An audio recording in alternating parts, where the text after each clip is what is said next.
Now this is one of the best, strongest, and fastest Hydra Sorcerer build in Season 9, focusing on pushing pits. With this build you can easily clear high tier pits and speed farm any content in the game. This build mainly focuses on maximizing damage so you can push the highest tier pits. This build can easily destroy any Uber bosses and even Uber Lilith. And with this build you will maximize damage, survivability, and speed to easily clear the hardest content in the game. Now this is an endgame build, so you'll need to have specific gear and will need to masterwork your gear to push the highest tier pits and quickly speed farm dungeons. So I highly recommend you to watch this video from the beginning to the end to see how everything synergizes. So let's check this out.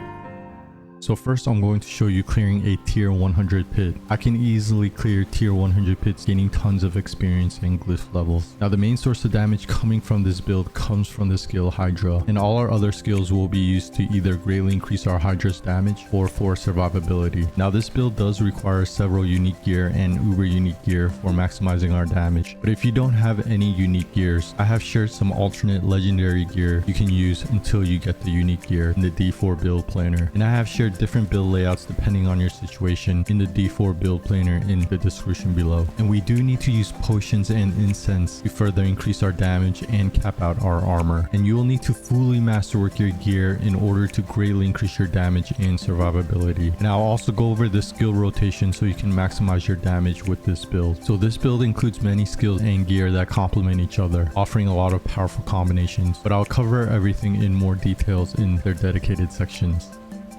Okay, so next for the skills. Now the main damage dealing skill for this build is Hydra, and with this skill you'll summon a Hydra that does tons of fire damage, and you can summon 2 Hydras at a time. And because of the unique amulet, the Ophidian Iris, Hydra can do AoE damage that'll melt everything on the screen. And because of the legendary aspect, the Serpentine aspect, Hydra will drain all your mana, but in return you'll greatly increase your Hydra's damage. So you want to cast Hydra when you have full mana in order to maximize Hydra's damage. And all our other skills and gear will increase our Hydra's damage. The next skill I'm using is Ice Shards, and this skill will launch Ice Shards that deal damage. Now the only reason we are using this skill is because of the unique helmet, the Hail of Verglass, and this unique helmet will greatly increase our damage when Ice Shards damages enemies. The next skill I'm using is Ball Lightning, and this skill will discharge a ball of lightning that damages enemies and forms crackling energies. Now the only reason we're using this skill is to form crackling energy, because having crackling energy will pair with the passive skill Convulsions on the skill tree that will greatly increase our damage while you have crackling energy. The next skill I'm using is Ice Armor, and this skill will gain you a barrier and increase your mana regeneration. And when using mana while Ice Armor is active, you will reduce Ice Armor's cooldown. And because this build has tons of mana regeneration and you can spend all your mana at once because of Hydra, you can have Ice Armor active all the time. The next skill I'm using is the ultimate skill Inferno, and this skill will summon a fiery serpent that pulls and burns enemies. This skill will also greatly increase our pyromancy skills damage. Now the main reason we are taking this skill is to increase our pyromancy skills damage, which will increase our Hydra's damage. And because of the unique boots, the flicker step boots, you can constantly cast Inferno. And the last skill I'm using is a mobility skill, Teleport, and this skill will teleport you and make you unstoppable. Teleport will also increase your movement speed and gain you tons of damage reduction, which is good for defense and survivability. So this skill is useful to speedrun dungeons and breaking out of crowd control effects. Okay, so next for the enchantments. So the first enchantment I'm using is the Familiar enchantment, and with this enchantment you will have a chance to summon a familiar when you use a conjuration skill. And since you'll be using Hydra all the time, you can easily summon familiars, and summoning a familiar will greatly increase your elemental damage. The next enchantment I'm using is the Hydra enchantment, and with this enchantment you'll summon another Hydra when you spend mana, and having an extra Hydra will greatly increase your damage because this enchantment will pair with a legendary node, the enchantment mastered legendary node on the Paragon Board, which will greatly increase your fire damage based on the type of enchantment you equip. Now just be aware that the Hydra enchantment does not gain full benefits from the unique amulet, the Ophidian Iris, because the Hydra enchantment will have less heads when spawned, and you won't gain any benefit from the legendary aspect, the Serpentine aspect, because the Hydra enchantment does not drain mana when summoned. So this enchantment is mainly used to increase our damage from the legendary node, the enchantment master legendary node on the Paragon Board. But I do want to mention that I do switch out out the Hydra enchantment or the teleport enchantment when doing any other content but pit pushing, because the teleport enchantment is good for speed and mobility to easily speed clear areas. So the teleport enchantment will turn your evade to a teleport, but in return your evade cooldown is increased. But if you're pushing the highest tier pits, it will be better to use the Hydra enchantment to increase your damage, and you don't need to teleport often when pushing the highest tier pits.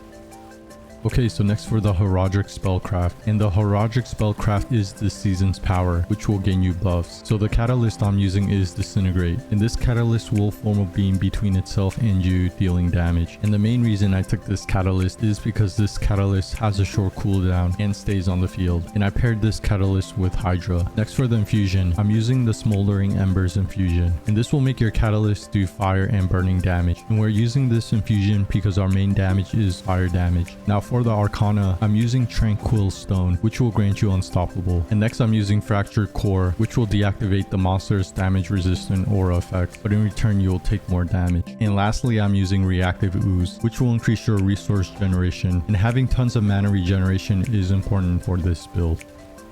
Okay, next for the Mercenaries. Now for the hired Mercenary, I chose Subo, and this is the skill path I took. One of the main reasons I chose Subo is because of the skill Seeker, which will reveal all enemies around you. This skill is really good to easily locate groups of enemies to destroy them. Then I headed left and took Wire Trap, which Subo will place a trap on the floor that stuns enemies. Then I chose Ready at Hand, which will increase your movement speed. Then I chose Cover Fire, which Subo will shoot a volley of arrows that slows enemies. And lastly, I chose Opening Fire to increase my critical strike damage. And for the reinforcement, I chose Rahir and chose the skill Bastion, which Rahir will summon a protective bubble around you and greatly decrease the damage you take, and also grant you Unstoppable. And when you are low life, Rahir will cast Bastion, which can save you in close situations.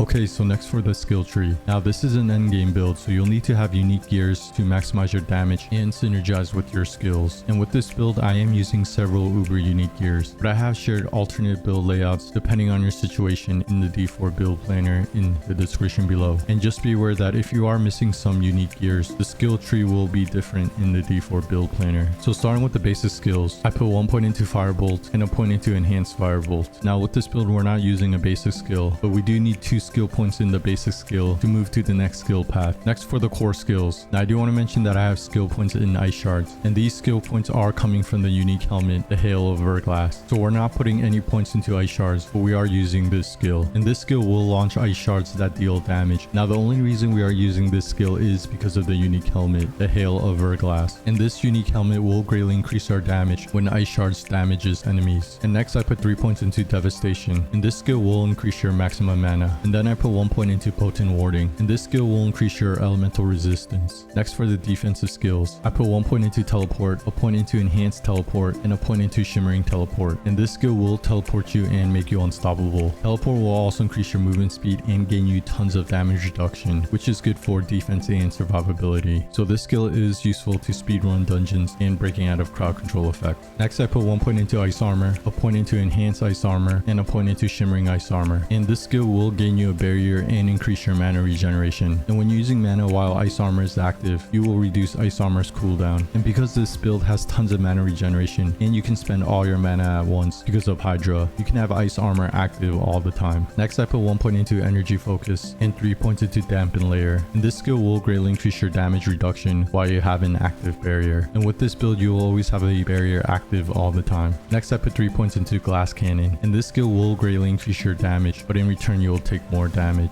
Next for the conjuration skills, I put 5 points into Hydra, a point into Enhanced Hydra, and a point into Invoked Hydra. And Hydra is our main damage dealing skill for this build. This skill will summon a Hydra that does tons of fire damage, and you can summon 2 Hydras at a time. And because of the unique amulet, the Ophidian Iris, Hydra can do AoE damage that will melt everything on the screen. And because of the legendary aspect, the Serpentine aspect, Hydra will drain all your mana, but in return you'll greatly increase Hydra's damage. So you want to cast Hydra when you have full mana, mana in order to maximize Hydra's damage, and all of our other skills and gear will increase our Hydra's damage. Next I put 1 point into Familiar, a point into Enhance Familiar, and a point into Invoke Familiar, and we are using this skill for the Familiar enchantment. And with this enchantment you will have a chance to summon a Familiar when you use a Conjuration skill, and since you'll be using Hydra all the time, you can easily summon Familiars, and summoning a Familiar will greatly increase your elemental damage. Next I put 3 points into Primordial Binding, and this skill will greatly increase your summoning damage, movement speed, and mana regeneration for each active summon, up to 10 summons. And we can easily cap out this skill and get 10 summons because of the rune set we're using, which will summon multiple wolves. Next I put 3 points into Mana Shield, and this skill will gain you damage reduction every time you spend 100 mana. Next for the mastery skills, I put 1 point into Ball Lightning, a point into Enhanced Ball Lightning, and a point into Wizard's Ball Lightning. And this skill will discharge a ball of lightning that damages enemies and forms crackling energies. Now the only reason we're using this skill is to form crackling energy, because having crackling energy will pair with the passive skill Convulsions on the skill tree. That will greatly increase our damage while you have crackling energy. Next I put 3 points into Inner Flames, and this skill will greatly increase your damage while you are healthy. And then I put 3 points into Devouring Blaze, and this skill will greatly increase your Pyromancy skills critical strike damage. Next for the ultimate skills, I put 1 point into Inferno, a point into Prime Inferno, and a point into Supreme Inferno. And this skill will summon a Fiery Serpent that pulls and burns enemies. This skill will also greatly increase our Pyromancy skills damage. Now the main reason we're taking this skill is to increase our Pyromancy skills damage, which will increase our Hydra's damage. And because of the unique boots, the Flicker Step boots, you can constantly cast Inferno. Next I put 1 point into Fiery Surge, and this will increase your mana regeneration when killing burning enemies. And then I put 3 points into Soulfire, and this skill will decrease the mana cost of your Pyromancy skills and increase their damage. Next I put 3 points into Permafrost, and this skill will greatly increase your damage while a Frost skill is on your action bar, and the Frost skill we're using is Ice Armor. Next I put 3 points into Hoarfrost, and this skill will greatly increase your damage to chilled and frozen enemies, and we can easily freeze enemies because of the rune set we're using, which will cast Frost Nova. And then I put 3 points into Icy Touch, and this skill will greatly increase your damage to vulnerable enemies. Next I put 3 points into Elemental Synergies, and this skill will greatly increase your elemental damage for each skill you have equipped of that type. Next I put 3 points into Evocation, and this will greatly increase your cooldown reduction. Next I put 1 point into Coursing Currents and 3 points into Convulsions, and this skill will greatly increase your damage while you have Crackling Energy, and you can easily get Crackling Energy because of the skill Ball Lightning. And last but not least, for the key passive, I put a point into Essos Ferocity, and this states your fire critical strike damage is increased by 75% against enemies above 50% life. Your fire critical strike chance is increased by 40% against enemies below 50% life. Critical strikes that kill enemies or hit a boss grants both bonuses against all enemies for 3 seconds. So this key passive will greatly increase your critical strike damage and critical strike chance with your fire skills. Okay, so that's the full skill tree layout for this build to easily destroy huge groups of enemies and melt bosses while having tons of survivability. And this build can easily clear the highest tier pits. And with this build I am using unique gears and several uber unique gears, but I'll share alternate builds in the D4 build planner depending on your situation. And I'll have this full skill tree layout in a D4 build planner in the description below. Okay, so next for the gear. Now this is an endgame build, so you'll need to temper your gear and fully masterwork your gear in order to push the highest tier pits and to quickly speed farm dungeons. And with this build I am using several uber unique gears. Now this build does require unique gears to greatly increase your damage and synergize with your skills, but I'll share alternate gear if you're missing some unique gear in the D4 build planner. Now I didn't get the best greater affix stat on some of my gear, and I didn't get the best masterwork on some gear I'm currently using, but in the D4 build planner I shared the best greater affix stat and what stat to masterwork for this build, and I'll have this full build layout in a D4 build planner linked in the description below. So starting with the helmet, I'm using the unique helmet, the Hail of Verglass, and the stats it has is % intelligence, attack speed, cooldown reduction, and plus ranks to ice shards. And you want to masterwork % intelligence, and the unique aspect states casted ice shards now spreads out with 2 additional shards. You deal 1.9 increased damage for each time ice shards damages an enemy for 5 seconds up to 97.5%.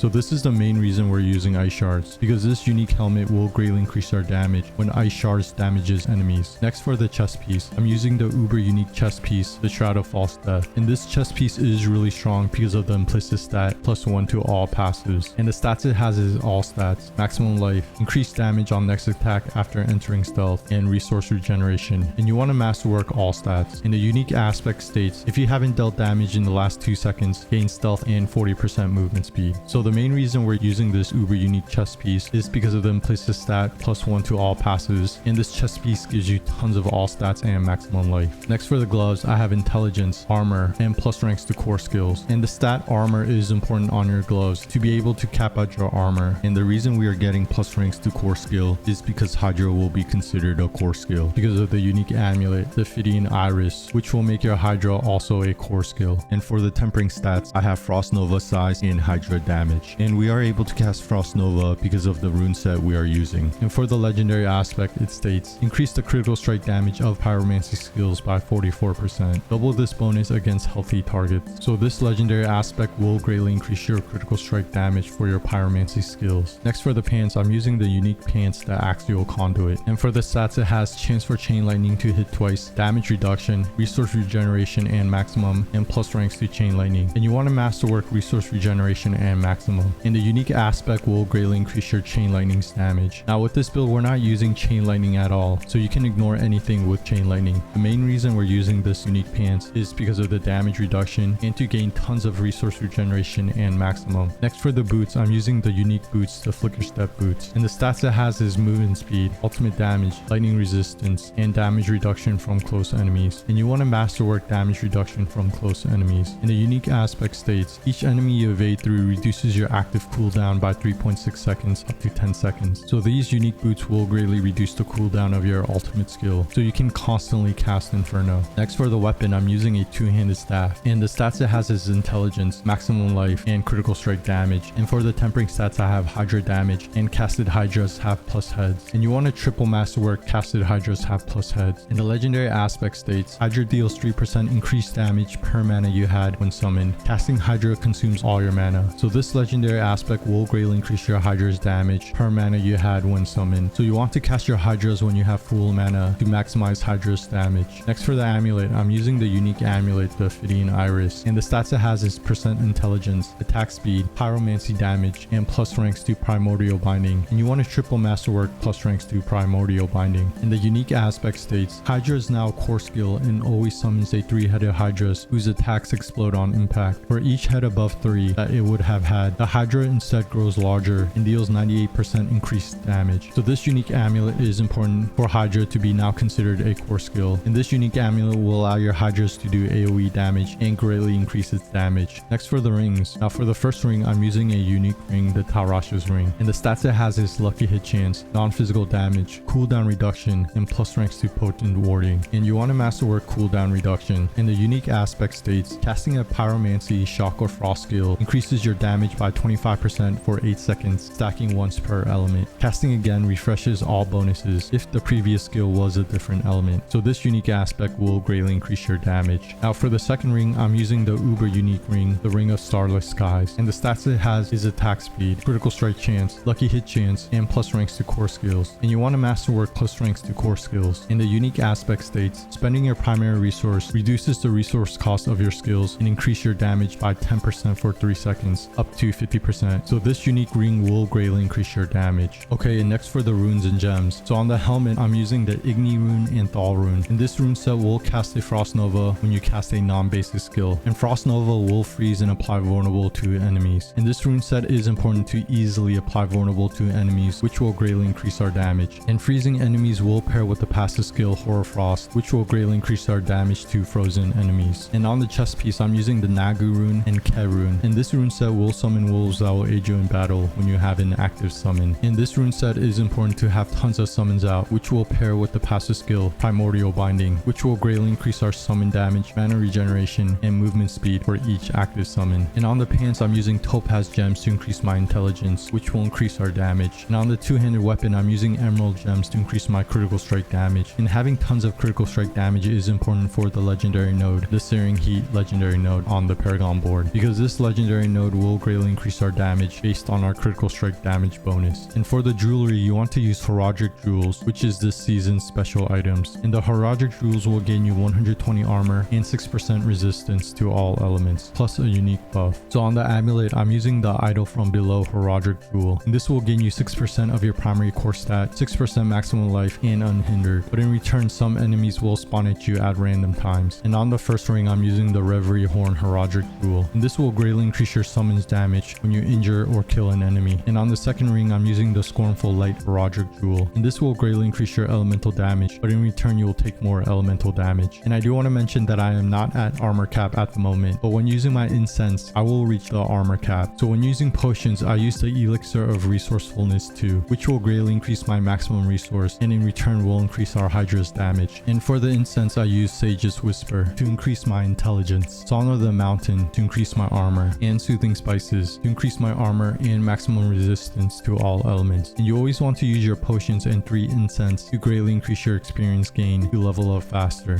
Okay, so now checking out my armor. I have 1020 armor, which is above the armor cap of 1000. And if you checked out my elemental resistance, all my resistance is capped out. Okay, so I did showcase a build to easily clear high tier pits and for speed farming dungeons. And make sure you masterwork your gear, as it's crucial for significantly boosting your stats. And this full build layout and alternate build layouts will be in the D4 build planner linked in the description below.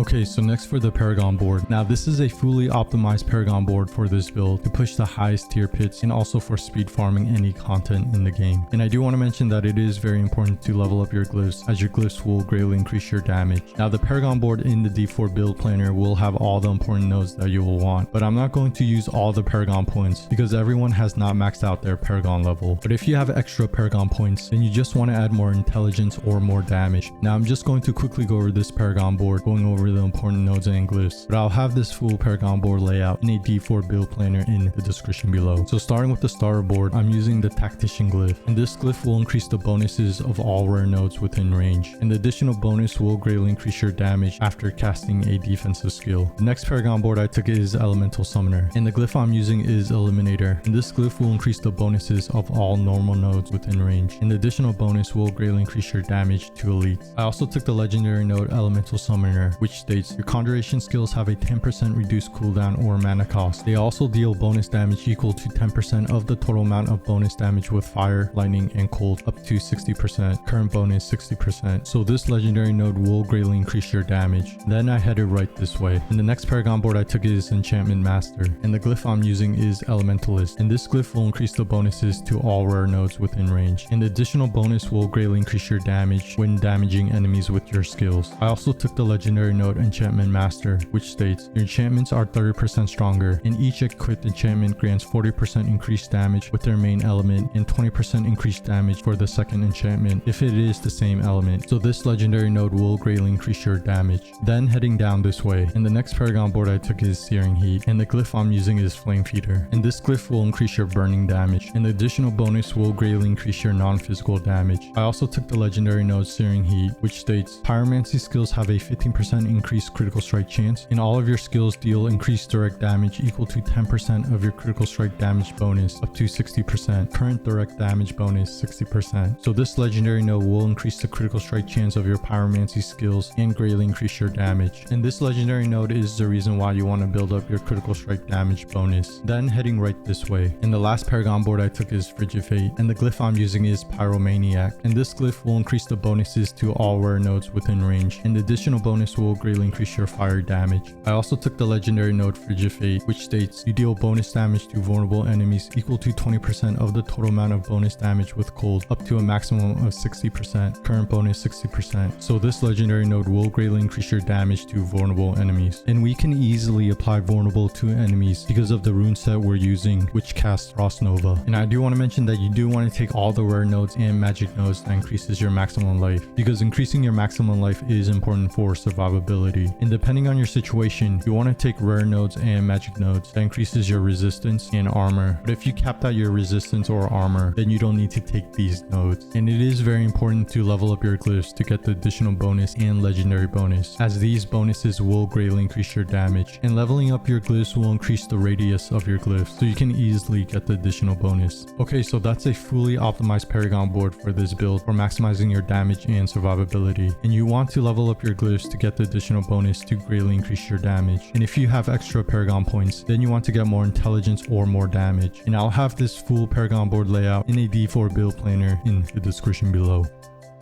Okay, next I want to go over the skill rotation for this build to maximize your damage. Now you first want to use Ball of Lightning to gain crackling energy, which will increase your damage because of the passive skill Convulsions on the skill tree. That will greatly increase our damage while you have crackling energy. And if you're getting low on crackling energy, cast Ball of Lightning to regain them. Then you want to use Ice Shards to further increase your damage because of the unique helmet, the Hail of Verglass, which will greatly increase your damage when you damage enemies with Ice Shards. Then use Ice Armor to gain a barrier, and then cast Hydra. And you want to cast Hydra when you have full mana, so your Hydras can do max damage because of the legendary aspect, the Serpentine aspect. And since you have tons of mana regeneration with this build, you want to spend all your mana constantly with Hydra to reduce your Ice Armor's cooldown, so you can have Ice Armor active all the time. Then you can use Inferno to increase your damage even more. And you want to evade through enemies to reduce the cooldown of your ultimate skill because of the unique boots, the Flicker Step boots. And then you can just spam all your skills. But remember to only use Hydra when you're at full mana to gain maximum damage for your Hydras. Okay, so thanks for checking out one of the best, strongest, and fastest Hydra Sorcerer build in Season 9 for pit pushing. With this build, you can easily clear high tier pits, speed farm dungeons, and one-shot any uber bosses. With this build, you should have maximum damage and survivability to clear the hardest content in the game. And this is a really fun and easy build to play. And I'll have this full build layout in a D4 build planner in the description below. Hope this helps in more Diablo 4 videos to come, so stay tuned. And of course,